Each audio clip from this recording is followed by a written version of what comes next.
नमस्कार दोस्तों, मैं मनोज मुसाफिर साहू नेशनल आवाज़ यूट्यूब चैनल पर आप सभी का पुनः स्वागत करता हूं। आज मैं आपको एक ऐसा बात बताने जा रहा हूं कि अगर आप पढ़े लिखे होंगे और पढ़ाई का महत्व तो समझते होंगे तो आपके पैरों के नीचे ज़मीन खिसक जाएगी। आप सोच में पड़ जाएंगे, क्या ऐसा संभव है और क्या ऐसा होता है। दोनों बातें आपके दिमाग में जरूर आएगी। मैं बात कर रहा हूँ आरओ एआरओ की भर्ती का। आप नाम सुने होंगे, ये समीक्षा अधिकारी की पोस्ट होती है। अब बात ये होती है कि 2020-21 में एक भर्ती निकाली गई है। उस भर्ती में बताया गया कि आरओ एआरओ की पोस्ट भरनी है। तमाम लाखों बच्चों ने फॉर्म अप्लाई किए और उसमें 186 बच्चे सफल हुए एग्जाम के बाद। अब 186 स्टूडेंट्स में से जो कुछ बच्चे सेलेक्ट नहीं हुए, उनका पेपर अच्छा हुआ, वे बच्चे इलाहाबाद हाई कोर्ट में याचिका दायर कर दी। अब याचिका दायर कर दी तो ट्रायल हुआ। ट्रायल के बाद जब जजमेंट इलाहाबाद हाई कोर्ट ने अभी 2 दिनों पहले सुनाया तो उसमें बताया कि एक चौंकाने वाला घोटाला, एक विशेष किस्म का घोटाला इस भर्ती में हुआ है। लोगों ने पूछा विशेष किस्म का घोटाला क्या? उन्होंने अपने जजमेंट में कहा है कि 186 में से 38 पद ऐसे हैं जो सरकार में बैठे विधानसभा अध्यक्ष, सरकार में बैठे मंत्री और साथ में टॉप ग्रेड के सचिव, सेक्रेटरी स्तर के जो अधिकारी हैं, जो पीआरओ हैं, ऐसे तमाम अधिकारी, ब्यूरोक्रेट्स और नेताओं ने अपने सगे संबंधियों, अपने रिश्तेदार, अपनी पत्नी, अपने बेटे बेटियों को 38 ऐसे लोगों को बैकडोर से भर दिया।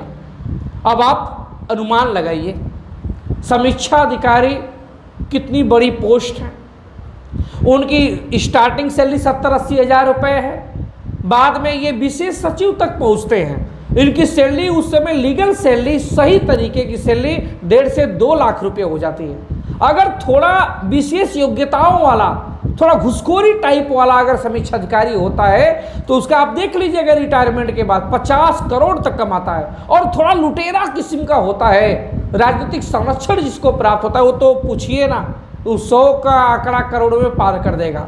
ऐसी महत्वपूर्ण पोस्ट अधिकारी की पोस्ट, विधानसभा सचिवालय, विधान परिषद में बैठने वाले, जो आयोग के द्वारा होता है, लेकिन उसमें भी एंट्री होती है। अच्छा, जब मैंने खंगालना शुरू किया क्या विधानसभा अध्यक्ष अपने विधानसभा में, विधान परिषद में कुछ नियुक्तियां कर सकते हैं, तो मैंने पाया, मुझे नहीं मालूम था अभी तक, मैंने ये पाया कि कुछ ऐसी भर्तियां होती है, सीधी भर्ती का नाम दिया जाता है। उस सीधी भर्ती में विधानसभा अध्यक्ष के पास पावर होती है, वो अपने विवेक के अनुसार लोगों को नियुक्त कर देता है।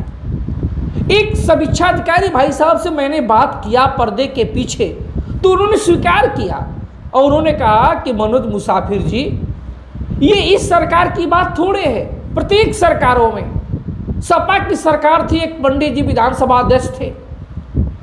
बाद में भाजपा की सरकार हुई, उसमें भी पंडित जी विधानसभा अध्यक्ष थे।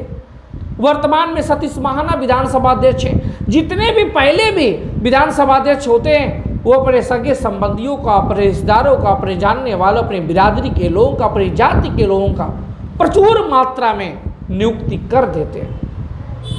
मैं तो जानता ही नहीं था, सुना ही नहीं था, अनुमान ही नहीं था। जब मेरे जैसा व्यक्ति नहीं जानता था तो मुझे उम्मीद है कि अति पिछड़े समाज का तेली, तबोली, लोहार, कुहार, नाई, कलवार, बीद, निषाद, मल्लाह, भर का बेटा नहीं जानता होगा कि ऐसे भी होता है, नहीं जानता होगा। अब बात ये होती है कि मैं इसीलिए कहता हूं कि राजनीतिक ताकत क्या होती है। राजनीतिक ताकत का मतलब सिर्फ विधायक, सांसद, मंत्री बनना नहीं है। राजनीतिक ताकत का मतलब है तमाम लोगों को एडजस्टमेंट कर देना सरकार के नाम पे, और करते आए हैं। अब मैं आपको एक वीडियो दिखा रहा हूं, इस वीडियो को आप देखिए, और देखने से पहले मैं थोड़ी सी बात उसकी भूल जा रहा हूं, वो भी बता दूं कि जो इलाहाबाद हाईकोर्ट ने कहा कि 38 पदों पे बैकडोर से घोटाला की तरह एंट्री हुई है, अधिकारियों नेताओं ने अपने रिश्तेदारों को भर दिया है, उस पर विधान परिषद सुप्रीम कोर्ट पहुंच गया और विधान परिषद की अपील पर सुप्रीम कोर्ट ने सीबीआई जांच पर रोक लगा दी है और अगली सुनवाई 25 जनवरी 2025 को है। मतलब सुनवाई अब टल गई, सीबीआई जांच पे रोक लगा दी विधानसभा की अपील पर सुप्रीम कोर्ट ने। अब मैं आपको एक वीडियो दिखा रहा हूं, उस वीडियो को पहले देख लीजिए, फिर चर्चा करूंगा। सतीश महाना जी के राजनीतिक भविष्य की और ऊंची उज्जवल कामना करता हूं।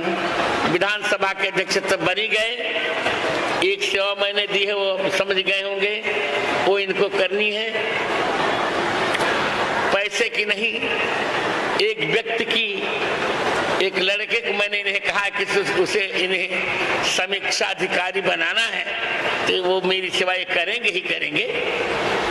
मैंने कभी नहीं कहा, अब दोबारा कहूंगा भी नहीं। वो है शाश्वत शर्मा, उसका इनको मैं मंच पर कह दे रहा हूं। और अब हम आरती करेंगे।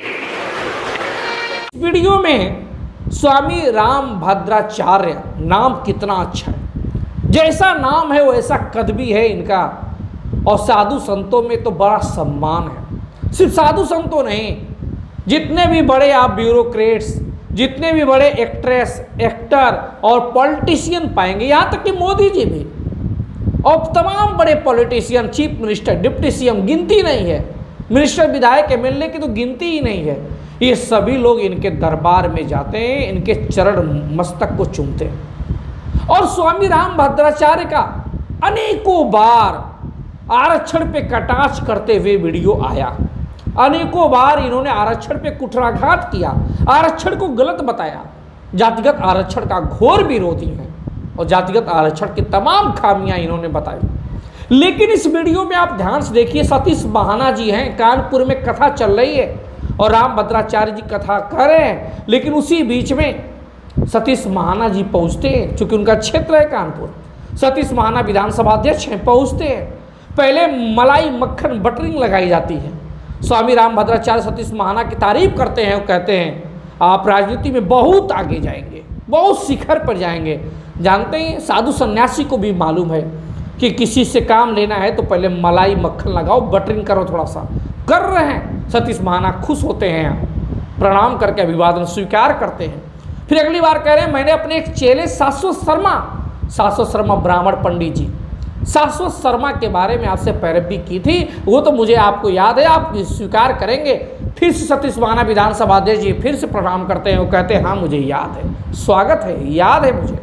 फिर कहते हैं वो समीक्षा अधिकारी के लिए मैंने कहा था, अब समीक्षा अधिकारी के पोस्ट में आप उसको एडजस्टमेंट कर दीजिएगा।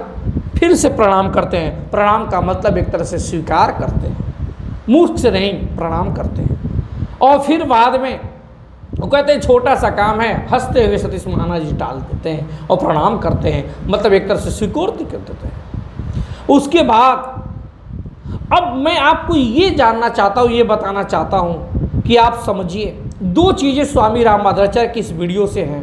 पहली बात कि बड़ी पोस्ट जो समीक्षा अधिकारी जैसी है उसमें भी साधु संत लोग पैरवी कर रहे हैं, ब्यूरोक्रेट्स, पॉलिटिशियन, सबकी त्रिकोणीय मिली भगत है। वो लोग छोटी मोटी नौकरी के पीछे नहीं जा रहे हैं, बड़ी नौकरी विधानसभा में पहुंच रहे हैं जहां के पेन की ताकत होती है। और साथ में ये भी एक क्लियर है इस बात को, एक दूसरी बात को, कि इसी वजह से तमाम अति पिछड़े समाज के बच्चों को बाहर करने के लिए एलएफएस, नॉर्मलाइजेशन, तमाम तरीके के पैटर्न लागू किए जाते हैं और लगाए जाते हैं। और दूसरी बात जो सबसे महत्वपूर्ण है कि स्वामी रामभद्राचार्य जानते हैं कि आपको राज करना है तो आपको बड़ी नौकरियों की तरफ, प्रशासनिक नौकरियों की तरफ जाना पड़ेगा, जो पैरवी वो कर रहे हैं बैकडोर से। और साथ में उनको ये भी मालूम है कि उनके तंत्र मंत्र में, उनकी कथा में इतनी कोई पावर नहीं है कि इस पावर की बदौलत अपने चेले शाश्वत शर्मा को नौकरी में फिट कर सके। अपनी उस कथा के बदौलत उसको ऐसा कुछ कर दे कि वो मंत्र दे दे कि वो एग्जाम में सब कुछ लिख दे और ऐसे ही अपने मेरिट पे सेलेक्ट हो जाए। लेकिन नहीं, उसको भी वो बैक डोर से पैरवी करके, सोच करके उसको नियुक्ति कर रहे हैं। ये एक तो वीडियो नमूना है, सैंपल है, पता नहीं कितना होता होगा, कौन कौन करता होगा, कैसे क्या होता होगा, कितनी भर्तियों में होता होगा, इसकी कोई सीमा नहीं है।